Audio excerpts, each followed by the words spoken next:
waajjira koominikeeshinii Itoophiyaa Geetaachoo Raddaa labsiin yeroo hatattamaa bu'aa barbaachisu argamsiisuudhaan biyyattiin akka tasgabbooftu godhee jira jedhan.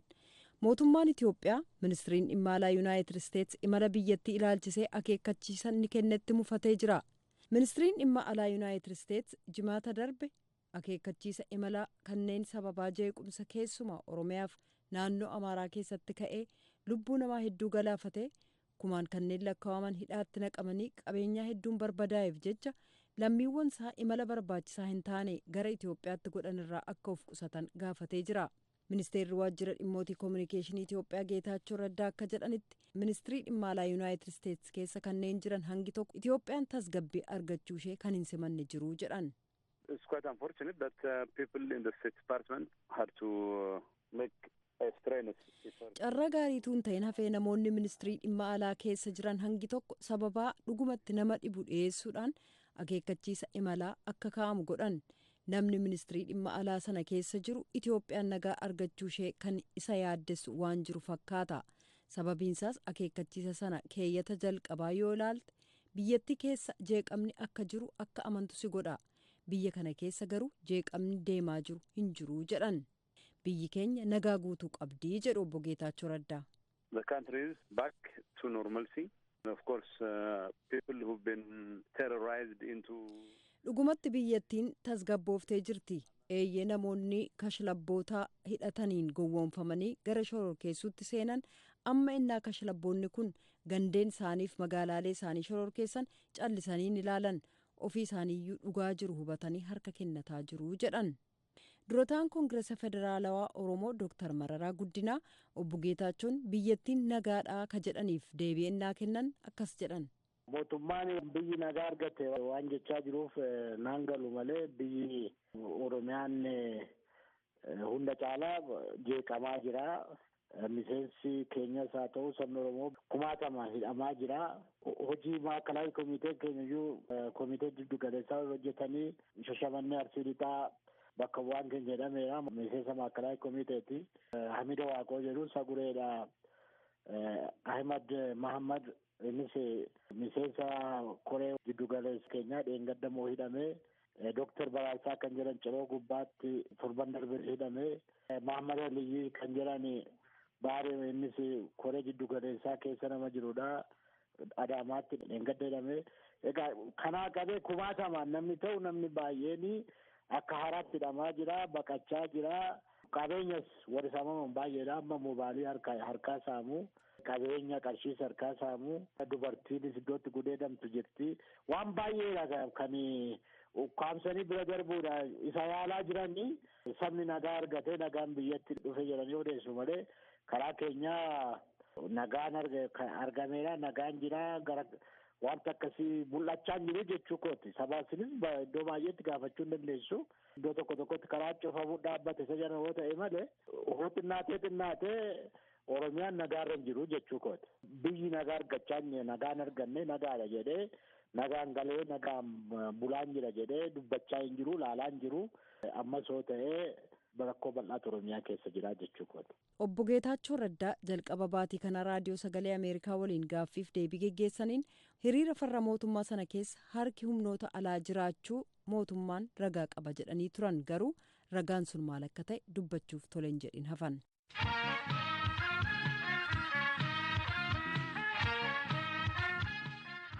Sa'aatiin amma galgala keessaa 2:42 nu biraan immoo waaree booda sa'a 1:42 ta'eera.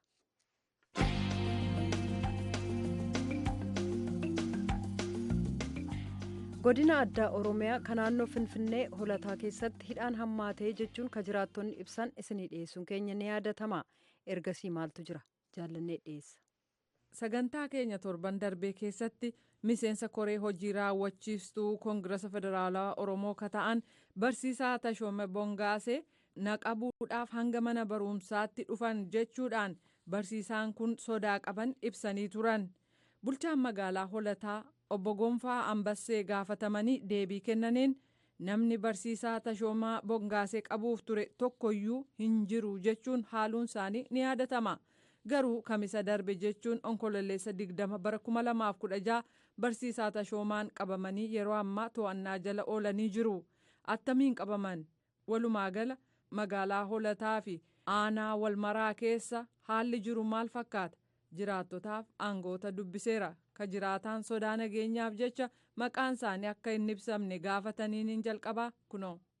Barsiisaa Tashomee Bongaasee mana barumsaatii dhufee utuu inni mana taa'aa jiruutu gaafa inni manaa gadi ba'u balbalumarraa qabataniiti kan isaanii fuudhanii deemanii eessa buuteesaa dhabaniitu rakkataniiti kaleessa buufata poolisii aanaa Walmaraa jechuudha. Achuma jira. Walumaa galatti kan barsiisaa Tashomee duwwaa osoo hin taane haalli aanaa Walmaraatiif godina addaa Oromiyaa naannoo Finfinnee magaalaa Buraayyuutiin wal qabatee jiru keessa kan jiru waan baay'ee yaaddessaadha. Ba'anii galuun bulanii ka'uun kan itti cimedha. Maal jechuu keeti? Erga seerri komaandi poostii kun ba'ee asitti namni meeshaa qabu marti abbaa taayitaa ta'ee jira amma. Yoo barbaade fuudheessitumaa yoo barbaade caccabsaa kan barbaade mana namaa ol cabsanii galaniiti waan barbaadan godhuu akka barbaadanitti kan isaan saamaa jiranii amma ijoollee karaarraa bubbutanii lafi isaan itti geessan illee hin beekamu godina addaa naannoo Finfinnee keessatti. Meeshaa warra qabu yeroo itti waraanaa? Waraana duwwaa osoo hin taane waraanni akkuma jiranitti isaan siluma seerri fi olaantummaanis isaanuma kennamee jira. Federaal poolisii fi humna darbatamaa kan jedhan koora bittinneessaa jedhamu jira. Isaan karaa marra deemu makiinaa paatrooliitiin yoo nama lama taatanii deemta ta'ee dirqama shororkeessaadha namni lama ta'ee deemu. Nama tokko taatee qophaa kee dhaabbattu yoo ta'e immoo maaluu ilaalti jechuudhaanidha kan isaanii uummata reebaa garafaa jiran. Amma yeroo darbe ijoollee gara nama 5 qabu qobaatti kan isaanii aanaa Walmaraa sana keessaa ganda Gafarsaanoo keessaa fuudhan. Mucaa Mulee jedhamu tokko karaarraa paatrooliitiin qabanii deemanii eessa akka bu'een isaan beekamu. Mucaan kun dhalataa Ambootii qansiraa hojjechuudha kan inni gara godina addaa naannoo Finfinnee dhufee achi jiru. Katamaa mucaan jedhamu dhalootaan Gindabaratiidha. Dirribaa Takkaa kan jedhamu Ambootii dhufan Dirribaa Takkaanis Fiqaaduu Biqilaa Abbaayinee Alamuu warri kun amma eessa buuteen isaanii hin beekamu. Ashwaa Meedaarraati kan isaan fuudhaman ganda Gafarsaanoo irraa fuudhamanii paatroolii warra jedhamu akka cululleetti kan isaan deemanii namuma karaarra deemudha kan isaan fuudhanii deeman. Lama ta'anii Oromiffaa haasaa utuu deemaniitti Mulee fi Katamaan kan isaanii butamanii humna sanaan eessa akka bu'an hin beekamu. Hiriyoonni isaanii yoo dhaqanii gaafa gaafatan garuu isa dhaqee gaafatu sana fuudhanii achitti dabalu. Amma Takkaa mucaan jedhamu sun ijoollee sana gaafachuu deemeeti kan inni hidhameeru achitti. Seerri bahee kun uummatuma keenya fixuuf malee seera uummata gargaaruuf miti. Karaa yoo kophaa deeman makaraa yoo manatti galan makaraa mana barumsaa dhaquu midhaan hin dubbatamu. Gara Walmaraa kana keessa uummata keenya fixan namni dhumte bakka dhugaadhuma sittima manaa gadi ba'uun baay'ee waan yaaddessaa ta'edha. Hundumaa dhiisanii mana taa'uunis rakkina miti? Mana yoo teesse mana cabsanii dhufanii manaa gadi baasu. Suuqii yoo dhiiste suuqii keessaa dhufanii gadi baasu. Amma immoo diishii mana irratti yoo arganii balbalaan kwaakwaanii yoo hin taane dallaarraan galanii kan isaan mallee cabsan. Televezyiinii dhiisanii cabsu. Mana nama tokko galanii amma dallaansaa bolokeetiin ijaarameera. Kanaatti galan dhabanii wal yaabbatanii dallaa keessa galanii isa sana banee inni ol gale suni uummata erga manaa gadi baasee booddeedha kan inni mana fattashi. Yoo utuun dhaabbadhu naa fattashi jetteeni sirukuta sireeba mana hidhaatti si geesse. Maaliif inta baabbarree qaama seeraa kan jedhamuudhaan kan isaanii wanjalatti uumanii kana booddee mana keessa waan jiru qodaa tokko tun hambisiniidha. Waan akka warqee waan akka birrii kana sabatanii tokkan isa baddu baasaan fixuudhaaf.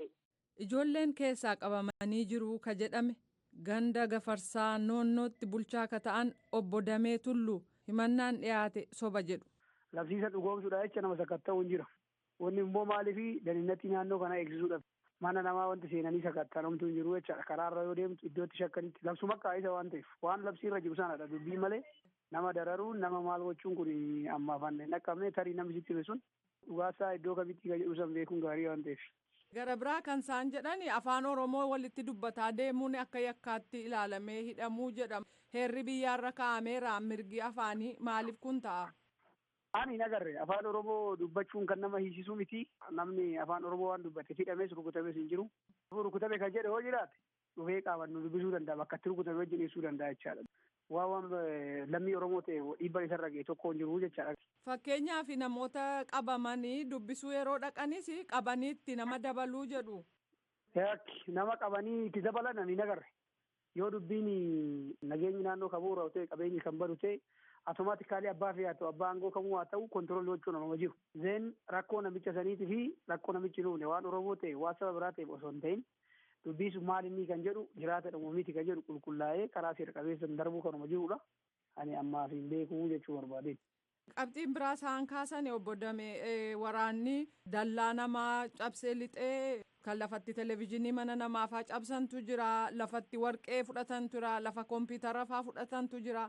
Saamiinsumaa yoo mana teenye maa teessanii jedhu cabsanii lixanii yoo baane maaliif baatanidha garatti deebinuu dhabnee jedhu. Wanni amma jiru kun anaa fi wanni hin beekne hin jiru. Tarii namni qabamee cabsanii seenanis hin jiru. Labsiirra kan jiru labsiitu baasee iddootti shakkame iddootti rakkoon hin uumama jedhamee yaadame kamuu kontirool gochuun kanuma jiru. Ganda gafarsaa noonnootti ijoollee warri dargaggoonni sun karaarraa kan qabaman naan jedhu. Ijoollee eenyu fa'aa qabame naa kennime. Fiqaaduu Biqilaa jedhanii Ashawaa Meedaarraa dhufee garuu ganda gafarsaa noonnoo keessa jiraataa jedhan. Gara biraa Amboorraa dhufan dargaggeessa Dirribaa jedhamuu fi Takkaa jedhaman. Ginda Baratirraa kan dhufe immoo Katamaa nama jedhamu. Gara biraa inni shanaffaan Muleeka jedhamu hojii humnaa hojjetaa Amboorraa dhufee jedhan. To'annaa irraa jala jiru jedhan ka. Lafa isaan geessan hin beennuu jedhu. Kana wanni nu beennu jiru qaama dhimmi ilaallatuu fi qaama dhimmi teechisee hojjetiin qulqulleeffachuu hin dandeenyaa jechaadha. Qulqulleeffannee osoo himne wayyaa jechuu barbaade. Borsinitti deebi'uure? Ni danda'ama. Garuuyyuu bulchiisni siviilii warra koomaandi poostii irratti gaafachuuf aboo qabdu? Hin gaafanne bulchiisni maaliif hin gaafanne hojii waliin hojjanna bara. Bulchiisni akka bulchiisatti qaama dhimmi ilaallatu koomaandi poostii keessaa qaama tokko jechaadha bulchiinsi. Egaa walumaa gala obbo Damee fakkeenyaaf amma sakatta'uu maal kan jedhu labsii yeroo hatattamaa eeyyama garuu mana namaa sakatta'uu bira darbanii qabeenyaa fudhachuu inni jedhu hin jiru labsii yeroo hatattamaa sana kan akka warqee horii waan akkasii fudhachuun labsicharra hin jiru kan attamitti ilaaltu sin. Gocha akkasii godhamnaan hin godhamu jalqaba irratti hin godhamu labsicharra waan hin teenye jarri hin hojjetan. Haa ta'uutii kan akkasii godhamee nu harkaa fudhatanii jedhee qaamni dubbatee yoo jiraate akka bulchiinsatti nu biratti dhufee jechuu qaba akkasumas furmaata argachuu hin danda'a ka jedhudha. Garuu kan isaan jedhani nu jalaa fudhatamee jennee yeroo dubbannu reebichaa hidhaa nu eegaa jedhu. Amma hoo miidhamne jedhan nu biras qaama dhimmi ilaallatu birattis iyyachuu hin danda'u kan jedhu kanan deebii kennuu barbaada. Obbo Damee Tulluu bulchaa gafarsaa noonnoo deebinaa laattaniif maqaa raadiyoo sagalee Ameerikaan hedduu galatoomaa. Horaa bulaa siniree jiraadha.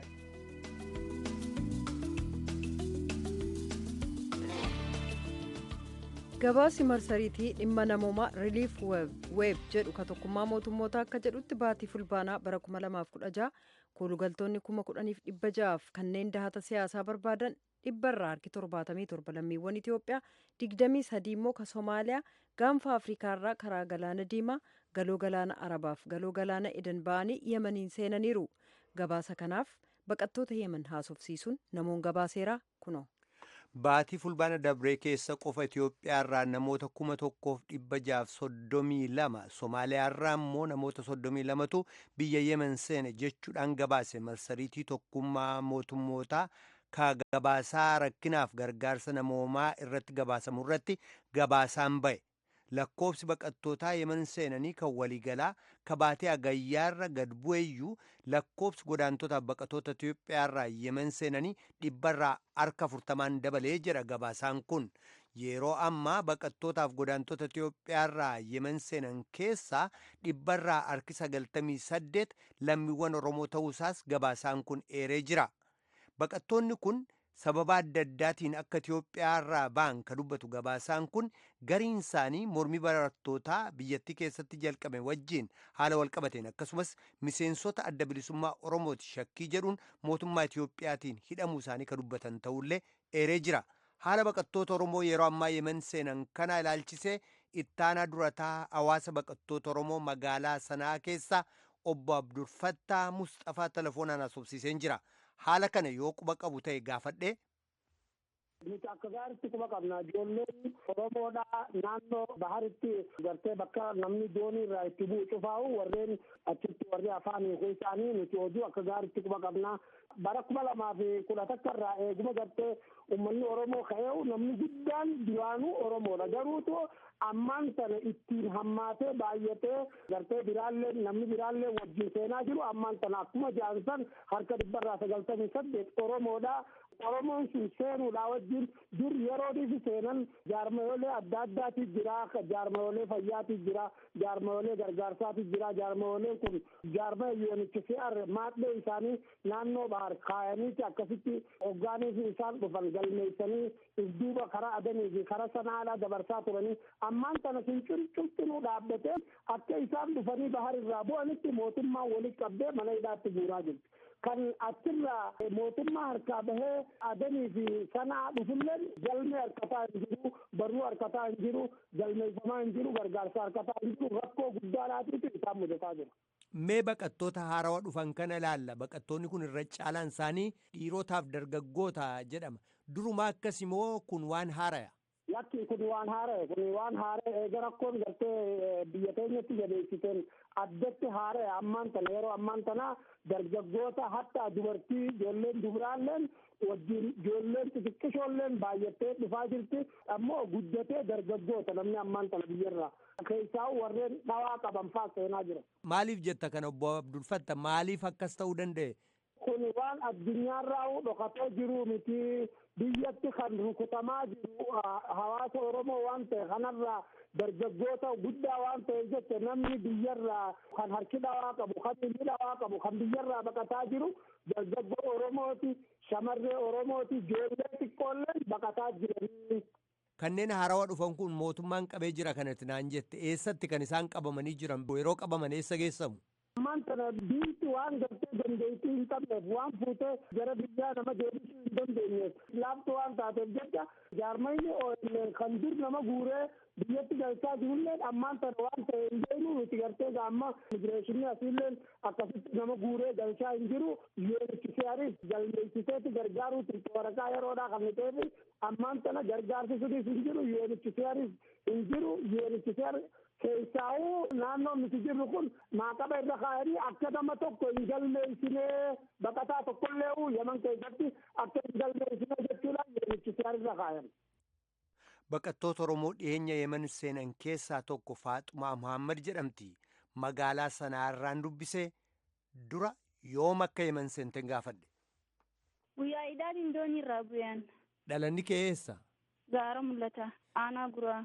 Biyyaa ni baratta turte moo jireenyi kee maal ture biyyatti?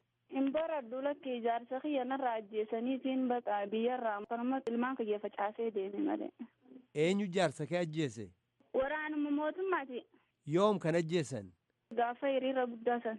Hiriira kabara dabree moo ka dhiyeenyaa? Kabaranaa kana. Maaliin ajjeesan? Rasaasumaan ajjeesan. Eenyu jedhama maqaansaa? Jawaar.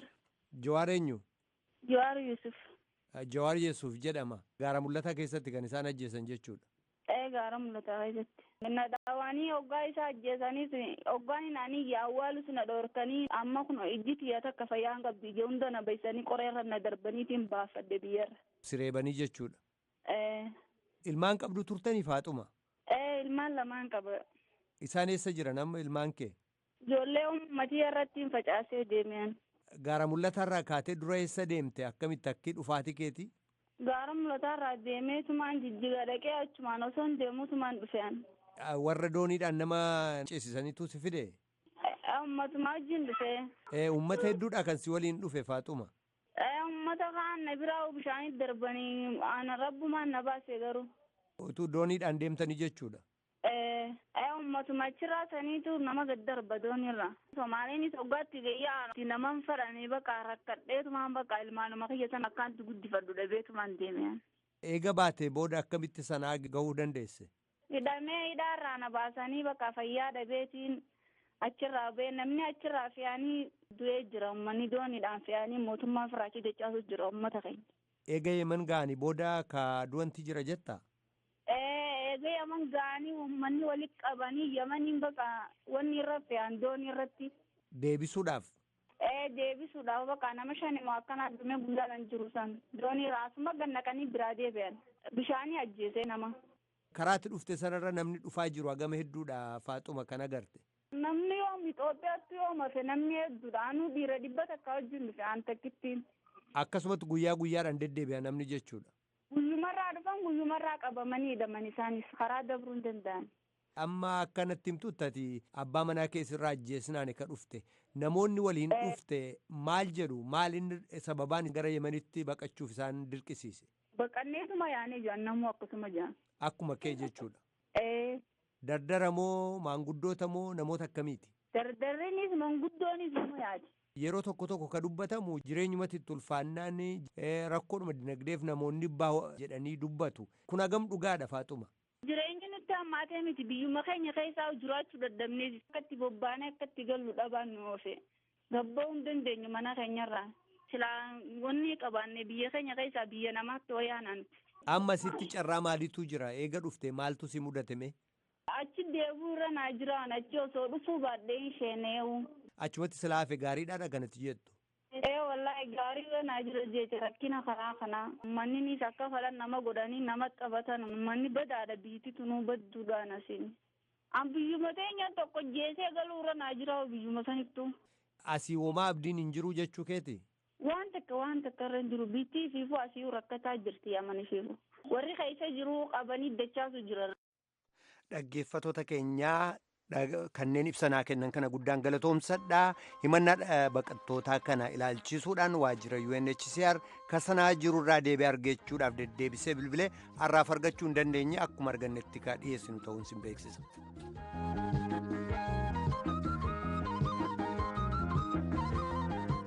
raadiyoon sagalee ameerikaa galgala keessaa sa'a 2:00 jalqabee hanga sa'a 3tti wixataa hanga jimaataatti qophii afaan oromoon dabarsu irratti raawwata. Qophii boriitiin walitti deebina nagaatti bulaa. Sagantaa afaan amaaraatu itti fufa.